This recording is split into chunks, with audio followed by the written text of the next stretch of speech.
Bonjour Montréal, je m'appelle Patrick Delahanty, and that's all the French I remember from high school. I'm Patrick Delahanty. I'm here at Otakuthon in Montreal, Quebec, in Canada. This is actually our first AnimeCons TV report from outside the US. Yeah, it is. Wow. And this is actually my fourth Canadian convention. The first two were Anime North back in 2002 and 2004, and I was at AnimeCons in I think 2006. And so this is the first chance in a long time, 9 years I guess, that I've been able to get to a Canadian convention. I've wanted to go to Otakuthon for quite a while. I used to live in Boston, and it's just a 6-hour drive. And what got me curious about it was because it's a bilingual convention, and I was wondering, how does that work?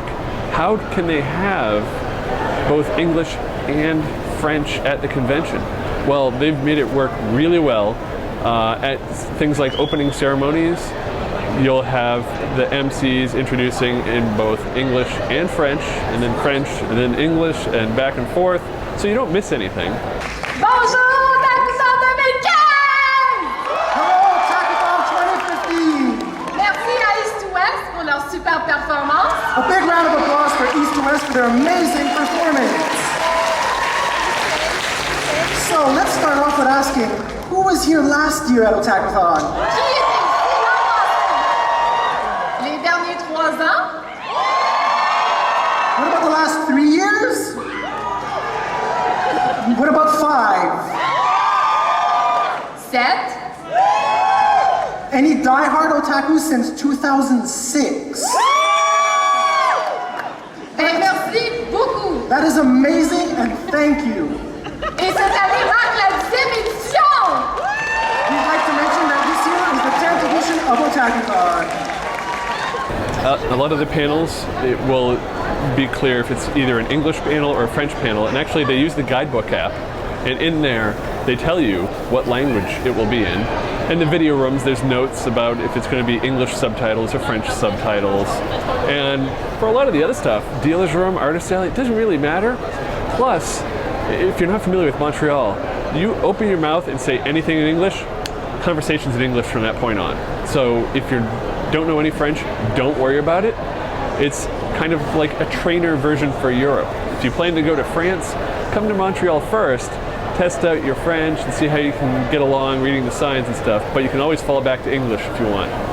And speaking of Montreal, it's a beautiful city. I used to come up here all the time to vacation, and it's got a European feel, but it's so much closer to home and a lot more reasonably priced to get to than to go all the way to Europe.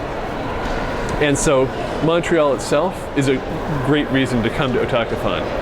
The other reason is the convention itself is amazing. I've had such a good time here. It's Sunday, so the crowds are a little lighter behind me.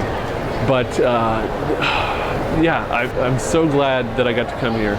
They invited me as a guest, which actually was a bit of a surprise to me, but I gave some panels that were fairly well attended, and got a lot of good questions from people, and stayed longer and answered questions after the panels.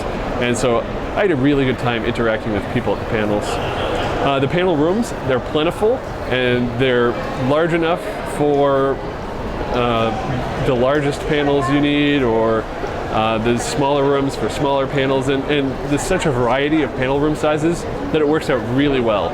And there's workshop rooms where they have the tables set up, and they've got a really good setup for workshops and panels in terms of programming. There's a video game room with LAN party. There's a portable Pokemon area, and lots of computers in there, so that's a lot of fun. They hosted the World Cosplay Summit this year, and I heard there were 9 entries, but there were only 7 that actually performed, so the other 2 must have dropped out. There's room for 20 entries, but I don't know why more people didn't enter. And I encourage the Canadians to enter this next year, because there were some really good entries. So if you have a really good skit, or you can come up with a really good skit, enter the World Cosplay Summit, and you might win a trip to Japan. Think of it, your odds were 1 in 7. If that's assuming you had even odds, because it does come down to skill of performance and the craftsmanship and other factors.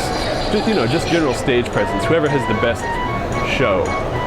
And yeah, the winner skit was really great. There was a Digimon skit that I thought was very creative. It didn't win anything, but I loved seeing it. And the runner-up was, there was a runner-up and it was also equally amazing. Although my advice to some of the people that didn't win is just rehearse. Keep rehearsing, because you need to have that part down pat. You've got to make sure that your motions are deliberate. Don't just slow motion through everything, and be sure of your actions. Just don't look nervous. But it was a good show, and if you can get a chance to see a World Cosplay Summit here in Canada or in the US or anywhere else, please go see it. It's great to see if you're at all interested in costumes. They also, of course, had a masquerade, but the main event stage is beautiful.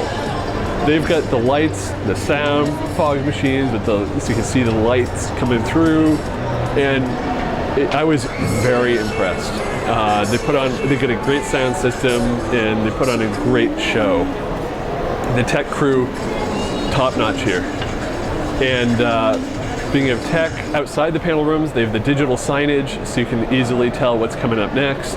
It's the same signage used as at Anime Boston, and I'm not just saying that because it looks like it. It actually is the same system used at Anime Boston.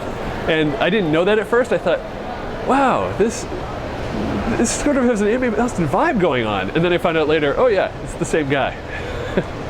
And so I'm glad to see that there's some people crossing the border to come into Canada, or the reverse, I'm not sure which, but I'm glad to see that there's some exchange between the two countries going on here, because there needs to be more. I checked out the dealer's room, and it is gigantic. I mean, sure, I've seen larger dealer's room, but this, tons of space, not only to walk around, but for the dealers as well. And the other thing, you think, oh, it's just another dealer's room, same vendors you see everywhere. No. Remember, this is Canada. So a lot of the US dealers don't come into Canada. Some still do, but for the most part, if you're just familiar with US cons like I am, you're seeing all new dealers, or mostly new dealers, which means mostly new merchandise. There's some things in there I had never seen before. There was even a guy selling quadcopters, like little tiny ones, that was really cool. And then the artist alley is attached to that, just on the other side, and it's also gigantic.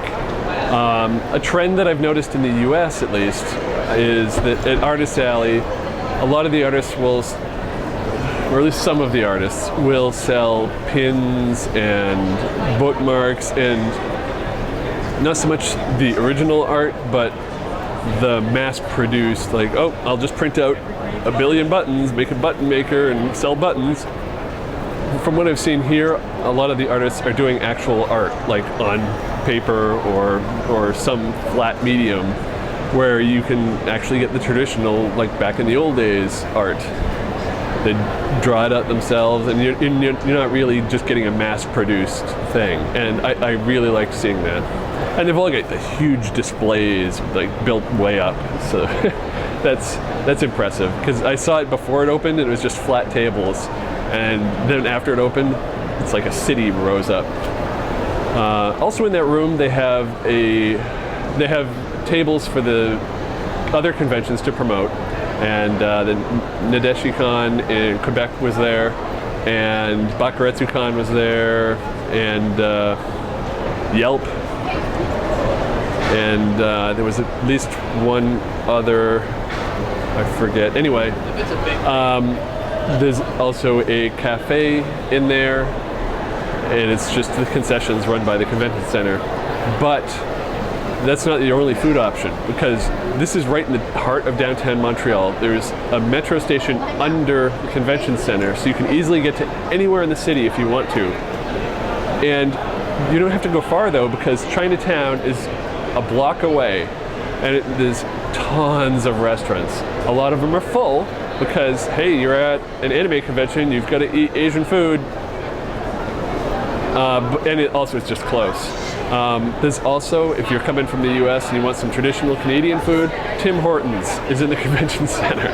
So I may have eaten there a couple times. And guys, I gotta tell you, they're holding out on us.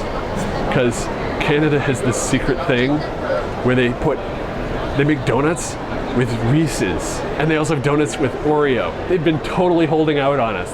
I mean, what the heck? We need that.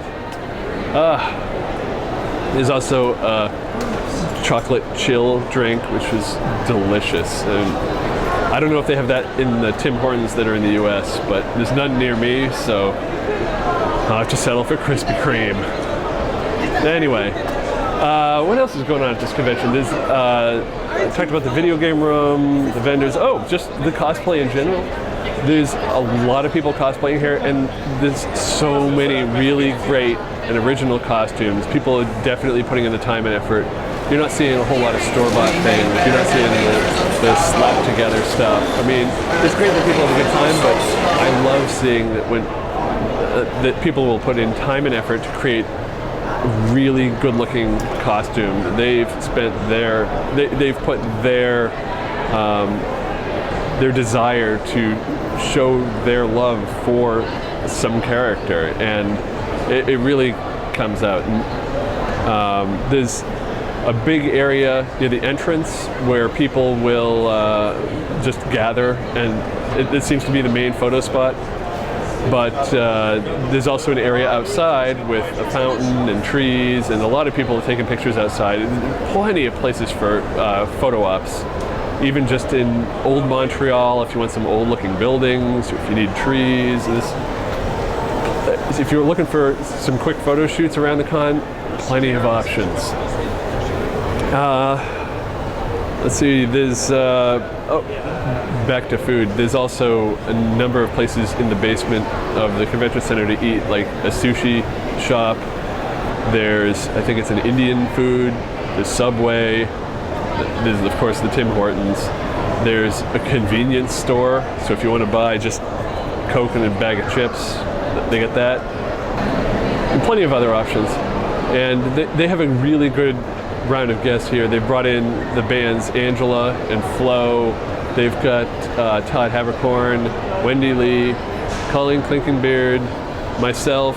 So what more do you need? But yeah, they've got Japanese guests, and it's a great variety of people. And so whatever you're looking for in a guest, they probably have it here. They're doing autograph signings and everything. And they had concerts with Angela and Flo and their other bands.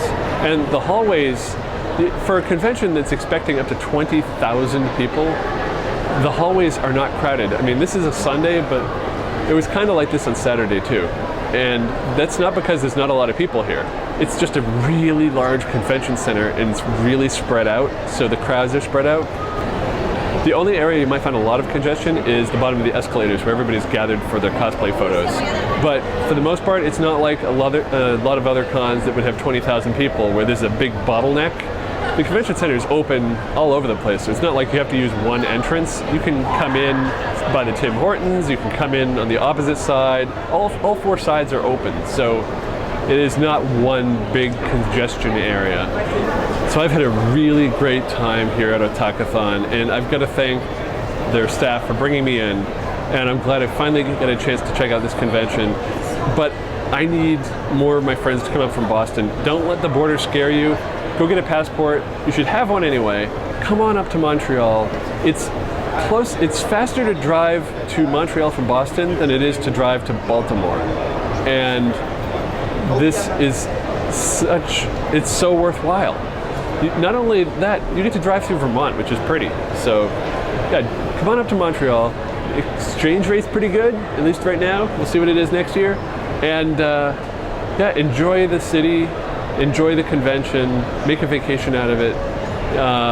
If you can't travel alone, bring your parents. Your parents would love to visit Montreal. There's plenty for them to do while you're here enjoying the convention. Or they can come to the convention with you, whatever.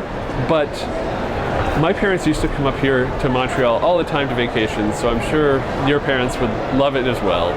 And yeah, please Americans, New Englanders, New Yorkers, come to Montreal. Check out Otakuthon. Trust me, you will not regret it. It's a great convention. And I'd like to hear what you thought of Otakuthon. If you were here, just call our voicemail line at 762-ADEQUATE. That's 762-233-7828. That may be a toll call from Canada. I'm not sure. But you don't have to worry about that because you can send us an email at podcast@animecons.tv because that is free for everyone, anywhere.